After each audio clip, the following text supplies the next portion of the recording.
Good morning everyone, welcome to Our Small Footprint. My name is Nyssa, and if you're new here, we are a large family living off-grid in Australia. My camera setup is a little bit odd at the moment because I'm using a different pot to put my camera on. It is Sunday. I have a few things to go over today. It was the Aberdeen Food Pantry Hamper week this week that we picked up yesterday, so I've got that to show you. I don't know what else yet. I haven't worked it out. We've had a bit of a morning. We had some unexpected weather last night. A really brief, severe storm came over. A couple of trees went down. Nothing that did excessive amounts of damage, but we had put some of the younger chicks out in the tractor yesterday because the weather was good and we needed to get the brooder set up for the next lot that are hatching. And we covered it in a tarp, but went out this morning and one of the chicks just hadn't stayed dry and was very wet and not doing real great. So we brought him in, stuck him in the incubator just to dry off, and now have him under a heat plate in the brooder, but he's we'll see how he recovers. We gave him some magic water, which is a bit of water with some apple cider vinegar and stuff in it. And I've given him a dollop of Greek yogurt as well, and put him with the heat plate, but he's got a cricked neck. And generally speaking, that means that they're struggling. So we'll see if he recovers. He's talking and everything fine. So we'll see how he goes. But that was the morning. So Darryl has gone off to church as normal with the kids who went with him, and he's gone to Gundawindi for church this week, so it's an hour drive away, so he will be quite a while. So what I thought I would do is make some okonomiyaki. So over the past few days, a video will come out after this one. I've been working on the pork for the month. So every month when I do my groceries, I buy a couple of the cheap pork roasts from Costco. They're only $6.99 a kilo, $7.99 a kilo, $6.99 I think. And we use those pork roasts for everything. I buy anywhere from 2 to 5 per month, depending on what I've got planned. And I got a little bit waylaid and hadn't done anything with them. So for the last few days, I have done nothing but pork. So I will share that video. I think it'll have to be split into 2 videos, actually, because I was pulling it onto my computer and it's quite extensive. So it might be a part 1 and part 2 of that coming up this week. But I have half a cabbage. All that to say, I have a cabbage that I cut in half to use for gyoza. So I need to use the other half of the cabbage before it goes bad. So I thought I would make some okonomiyaki. We have plenty of eggs at the moment as well. I pulled out a bag of, this is shredded Costco rotisserie chicken that I vacuum sealed and froze a while ago. I found it in the freezer that I'd forgotten we'd had it. We use it for various different things, pastas and all the rest of it, but it'll make I'll cook that up with some bacon, make it all nice and crispy, and it will be nice on top of the okonomiyaki. So I'm going to grab my cabbage out, and while I'm slicing that out, I might have a chat about things that need to be chatted about on my Sunday videos, like I always do. Once we've got that batter mixed up and it's sitting for a while, then I will explain the hamper, we'll show the hamper, and then I'll come back and we'll keep going. We'll see how we go. Yeah, let me grab the cabbage first. Got these lovely big drumhead cabbages. I only got 2 of them on this shopping trip, which is sad because I love using cabbage in a lot of things, but space was really an issue this trip because we didn't use the trailer. Now that's, I suppose I could update there. We still haven't got the ute back. It appears like what they've done is all that they're going to do. There is still an error message coming up. There is still a light flashing. It's potential for something to do with the solenoid. Don't know, but I think that they've given up on trying to figure out what it is, and we will just have to take it back, pay the extra $4,000 or whatever it is, and deal with it and hope that whatever the issue isn't something that is going to cause us significant problems. So long as it drives all right in the next couple of weeks, because Darryl will pick it up and then we'll have it for a couple of weeks before the next shopping trip. Then I will take it to my uncle when I go to Brisbane, get him to have a look at it, and take the trailer, and we will just have to grit our teeth and bear it. It's unfortunate, but that is the way it looks like it's going to go. So So we still don't have the ute back. We desperately need some hay for the animals, so we need to get the ute back so that we can do that. And rubbish. We have rubbish piling up because the X-Trail's all we've got now and at the moment, and so we just haven't wanted to push anything with it because it's all we've got. So we've been piling the trailer up with rubbish in preparation for getting the ute back, and we'll just have to deal with it that way. So that's just, yeah. But regardless, I'm going to need to take the trailer to the shopping next trip. So if we only have the X-Trail, I will just have to grit my teeth and take it. Because I will at least need a couple of eskies, because if you've been around for any of my Christmases previously, I always buy, you can get boxes of frozen green prawns at Coles. They're normally about $18 a kilo on special around Christmas time, and they're just Australian banana prawns. And they come in 3 to 5 kilo boxes, depends on, last year they were only 3 kilo boxes, the year before that they were 5, I think. So I buy a couple of boxes. I use my flybys to buy them. That's why I save my flybys up, is to get the treats for Christmas. Though I've done really well with flybys this year, so there will be more than I need for just the treats, and some of it can go towards actual Christmas shopping too. And so I need at least an extra esky in this temperatures that we're getting. Then I definitely need at least 2. And I've only been taking 1 when I've been taking the X-Trail because of space issues. So I'm going to have to take the trailer regardless. We'll just make it work. I don't even know what I was getting at with all that. I think because I said I only got 2 cabbages. That all squirreled from there. I only got 2 cabbages because I didn't have room. Normally I would get half a dozen. But at the same time, we do have limited fridge space at the moment, and nothing lasts very long out of the fridge. So probably better off having only got a couple. So they're still nice and fresh in the fridge. But yeah. In my last video, the kids were in the pool and were pretty loud, and I got some very mixed opinions on it. While I'm filming, it's really hard to know how loud something's coming through. I'm using a mic, so I kind of expected that the kids' noise would be limited, because generally speaking, background noise is fairly limited.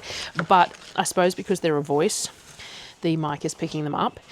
And I just use iMovie, which is a free editing program and is very basic. I do have an Adobe membership because we use it for Apollo for school, and Darryl and I use it for D&D stuff and Photoshop and Illustrator and stuff. But I just haven't had the time to learn a new editing program.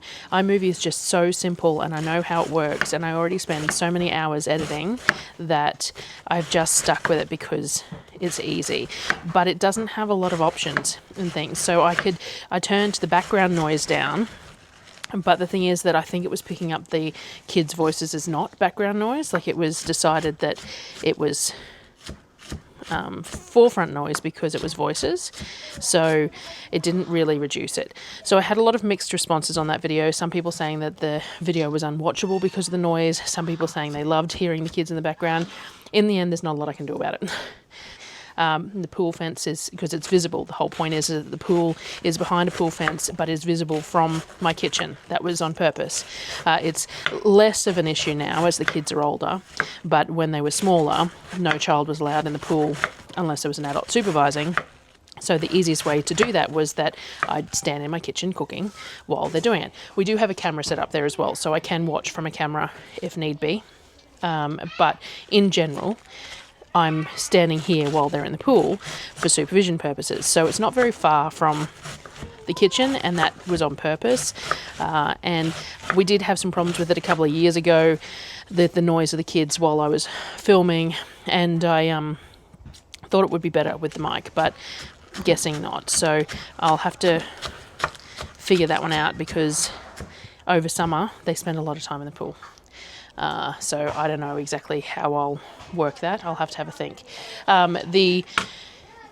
This week that's just gone and this week coming are the last 2 weeks where the kids have major assessments due for the end of the year, and it's been pretty icky trying to get 5 kids worth of assessments done and submitted and all the rest of it. So it's been pretty hectic with that, as well as just everything else that needed to be done as per usual. So I don't feel like we accomplished a whole lot this week. As I said, I did 20 odd kilos worth of pork, but other than that.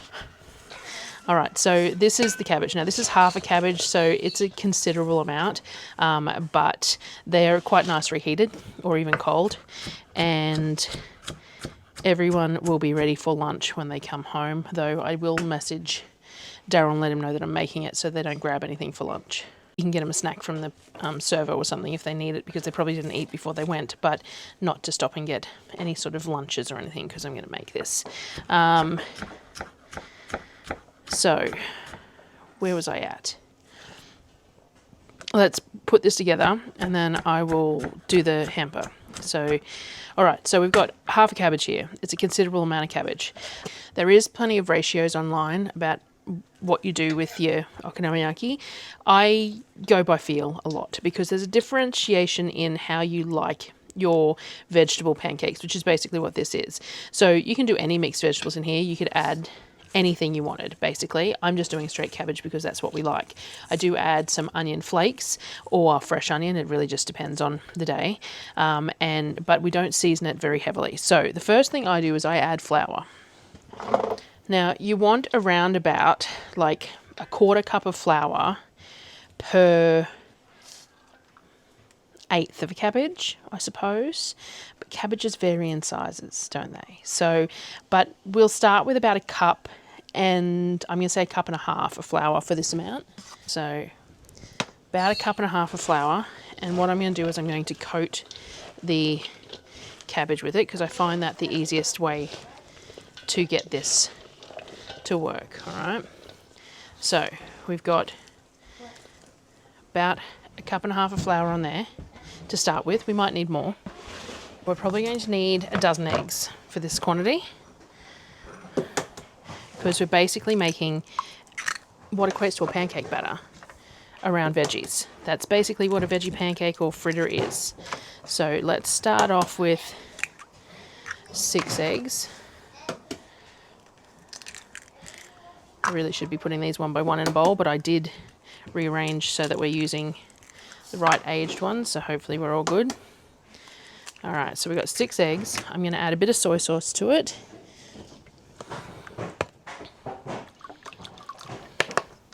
Grab a whisk. Now we're going to basically add the same amount of water as we do eggs. Again, doing that pancake batter. So a basic rule of thumb with a pancake batter is the same amount of flour, water, flour, milk, and egg. Pretty much 6 eggs, 6 cups of flour, 6 cups of milk. It's like, it works. So we're doing something similar. So we've got 6 eggs with some soy sauce there, and then I'm going to top this bowl up with water to the same sort of amount. All right. Now, best way to get this to work is by hand. Now, I think that that's only about half of what we're going to need, but I'm just going to squeeze it through a little bit. Release some of the liquid from the cabbage as well, so that we get a better idea of consistency. So yes, there's plenty of recipes online if you want some strict amounts, but at the same time all cabbages are sized differently and it depends how you like it. We like, or I, because I'm the one cooking it, I like cabbage with a little bit of batter holding it together. Some people like pancakes or batters with a little bit of cabbage. So all right, so we've pulled that together. It's very wet. So what we're going to do is we're basically going to add the same again. Same amount of flour, same amount of eggs, same amount of water. We might hold the water back a little bit. I'll add a bit of salt. I probably don't need salt. It's got soy sauce in it. Might grab the onion flakes though.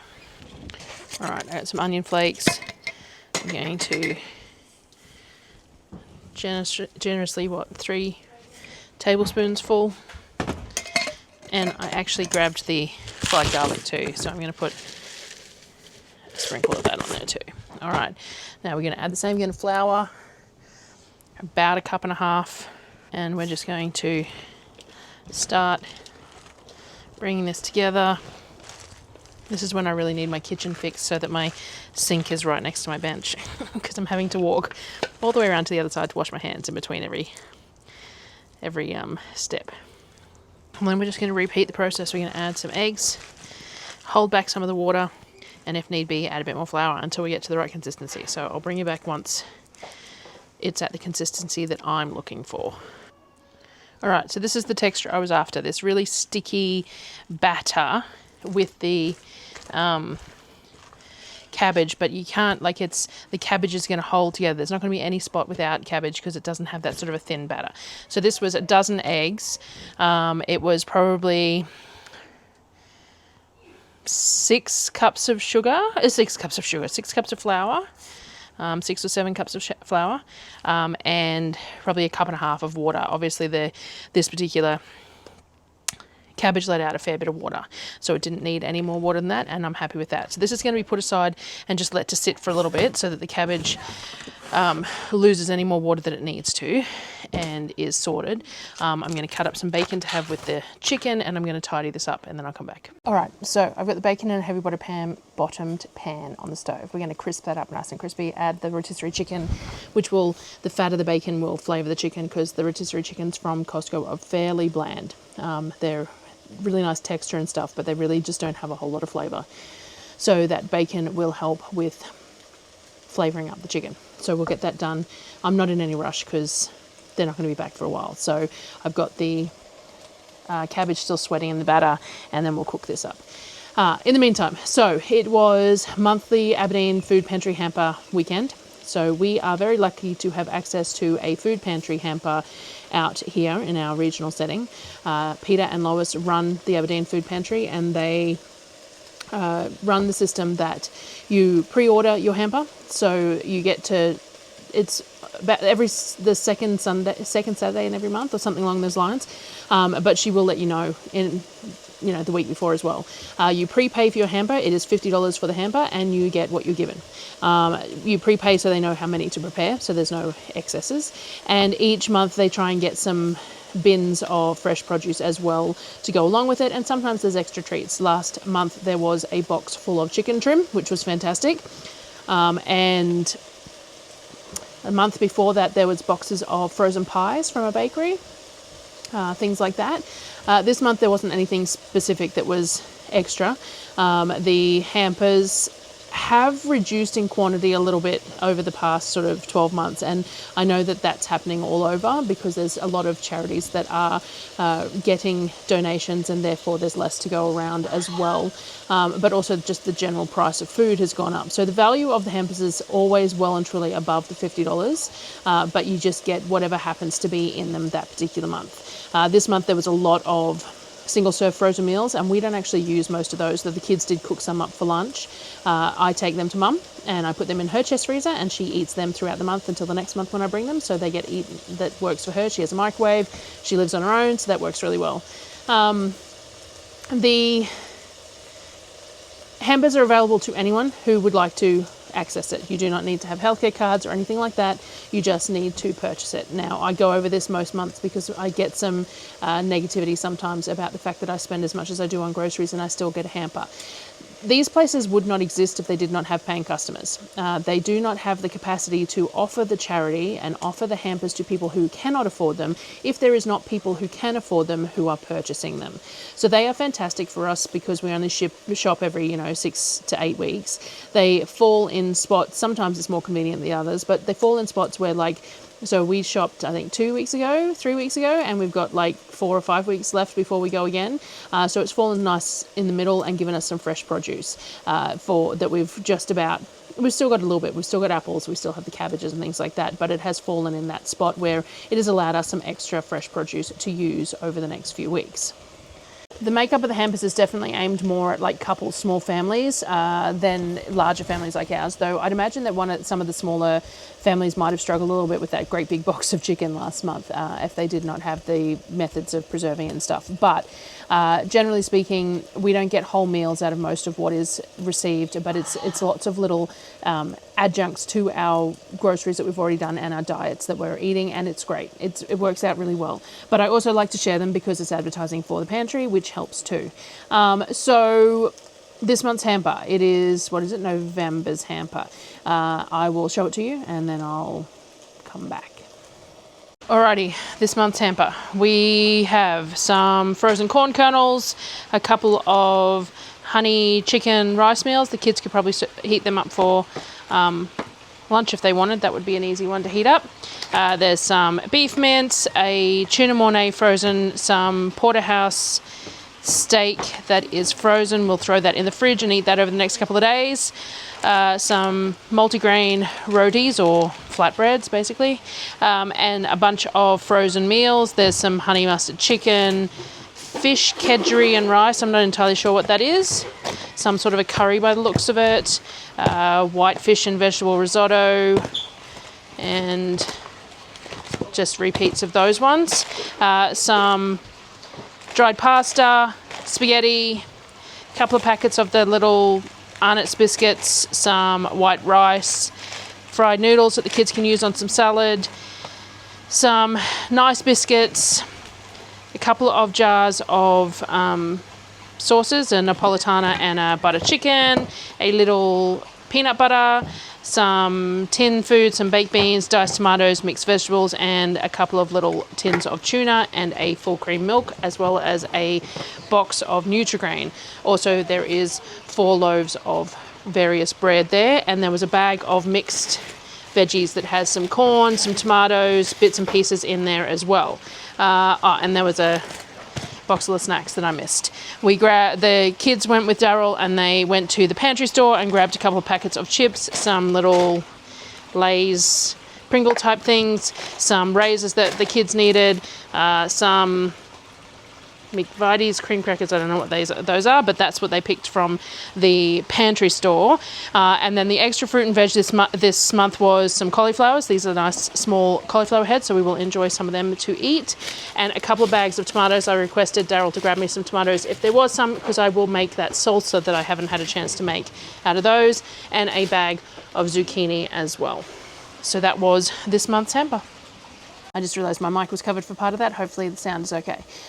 So that is what we got this month. So there's lots of instant, single meals in there. As I said, they've all been piled into the freezer. I take them to Mum's to stick them in her chest freezer.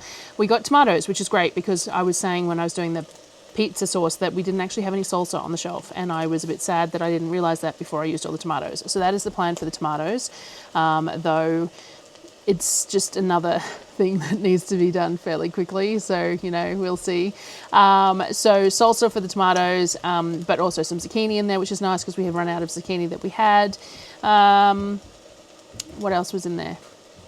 Cauliflowers, which is fantastic. I'll do something with cauliflower tonight probably, and maybe a cauliflower cheese bake with something, I don't know yet, but the cauliflower there is great as well. But yeah, and then the couple of the kids went with them, so they bought some stuff from the pantry shop. So there is a shop that runs alongside the hampers, the food pantry shop, that is open in the off weeks as well, I think, or in this fortnightly in the off fortnight, and you can go and access things from there that they have that are priced accordingly to depending on what they got them for and things like that, and that helps to support the pantry as well. So Darryl likes to have a look there. The kids like to buy some treats, and that's part of the monthly hamper trip. So yeah, that was November's Aberdeen Food Pantry Hamper haul. And now I'm just going to cook off this bacon and stuff, and I'll bring you back when I've got something else to share. Working, we'll start again. They're on their way home, so I'm going to start cooking these up. So this is the texture that I want, this gloopy mess that will hold together when I put it in the pan. I've got 2 pans heating up, cast iron pans. I like to oil my pans. I like to put a significant amount of oil in the bottom, a quarter inch sort of a amount in the bottom, because I like the outside edges of my pancakes to go crispy. That's personal preference, up to you, whether you want to oil your pans for that sort of thing or not. Now, I'm going to cook these off. In that hot pans, I'll show you the first couple. My batteries are running low, but I'll show you the first couple. I'll take a photo of it when I serve it. And then I'm going to put things on charge, and I'll come back to you after that, discussing anything else that we need to talk about for the week. So a little bit of oil in the pan, just enough to create the potential for crispy. And this is just rice bran oil in there. And we're going to do a scoop like that, and I like to spread it out nice and thin because I like it well cooked through. I like my cabbage well cooked.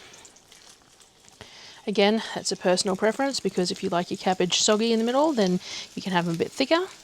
The heat will still cook the batter through, and this is a great consistency. See how it's even when I'm spreading it out, it's still creating that sort of a tacky texture between.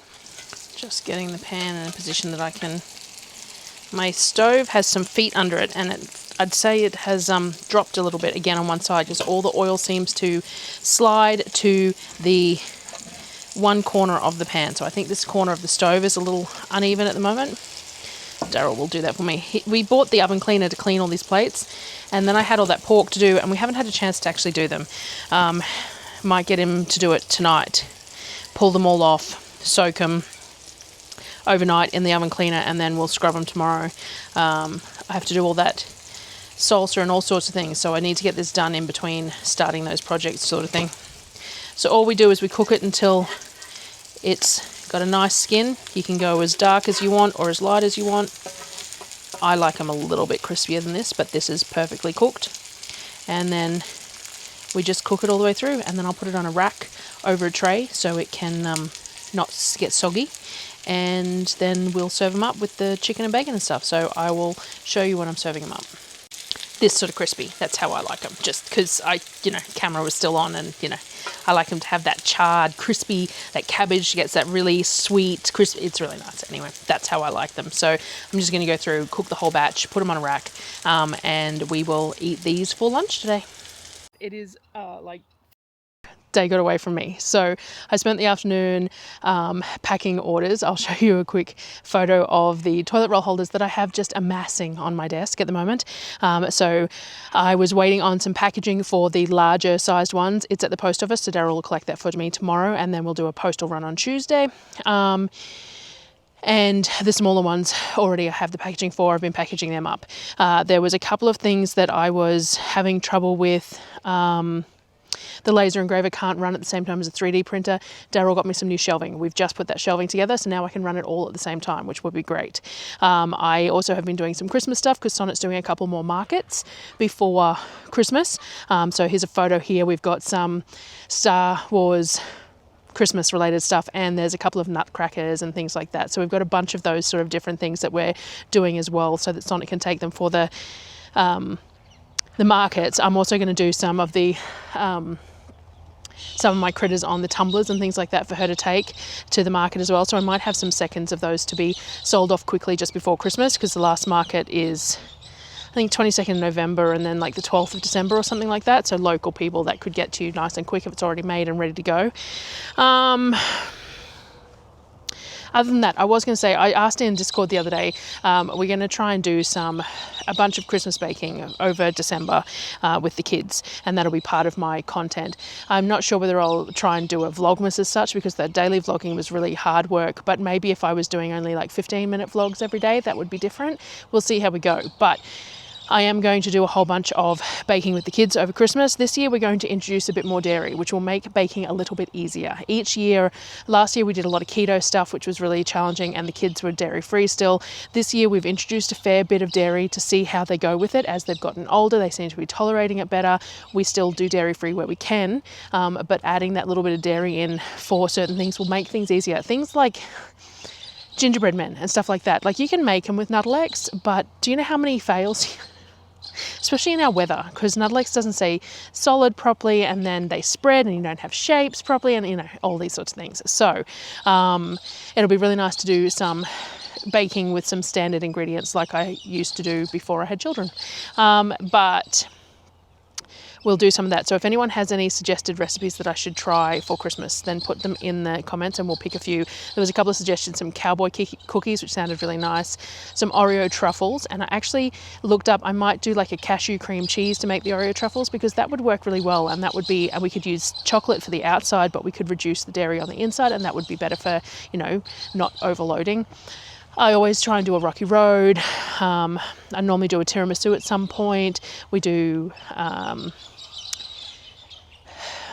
pavlova and trifle and stuff, but normally that's for Christmas. But so the whole point is, as I was saying to someone, that the reason that I do the baking in the weeks up to Christmas is because I only need 1 or 2 desserts for Christmas Day, but I still want to try all those Christmas desserts. So we're going to make them beforehand. I'm going to do some chocolate jelly and some coffee jelly with some gelatin mixed up and try those as well. So yeah, if you've got any suggestions of things you reckon I should try, then put them in the comments. The kids have been requesting donuts too, so I want to make some fried donuts. I have never made fried donuts before, so we're going to give that a go. But yeah, so I don't know what else I was going to discuss this afternoon. It's now raining, and I said it's 5 o'clock in the afternoon, and this video has, as usual, been all over the place. So I'm going to head off. The chick that is unwell is still alive at the moment. We will see how he goes overnight. We're dipping his beak every half an hour or so. We've got some molasses water, and we'll see how he goes. But I thought I'd show you two behind me. Darryl has started putting the garden structure together, so we're getting there with that. He has D&D in the morning tomorrow, but we're hoping that someone's coming in the afternoon to give us a hand with getting some of these patios up. And once the patio's up, I'm going to have a section out the back patio that I can sit at, and I can do recording and stuff like that, which will be really nice. But I'm really looking forward to having the patios up. I know, like, the kitchen roof would be amazing, but I've come to terms with the fact that it's just, I don't know when we're going to get to that, but we can do these patios with just a little bit of help. So we will see how we go. We need to get the panels up on the roof too, so that we can run the 3D printers at night time too, because at the moment I have to turn them off by sort of nowish, because then we're having showers and things like that, and they don't use very much power. But overall, if you've got the 3D printers running, everyone's showering, the sun's gone down, you're not getting solar, it ends up being a bit much. So we turn them off. I only start them off about 8 o'clock in the morning, turn them off about 5 o'clock in the afternoon. It'd be really nice to have a few more hours of printing time, because the toilet paper holders take 5 to 7 hours to print each, depending on the size and the pattern. So some days I only get one done on each printer, and then I get all the other stuff done. So we shall see. Anyway, I'm going to leave it at that, and I will come back if, like, I don't know. Yep. I will see you guys on the next video. Have a good week.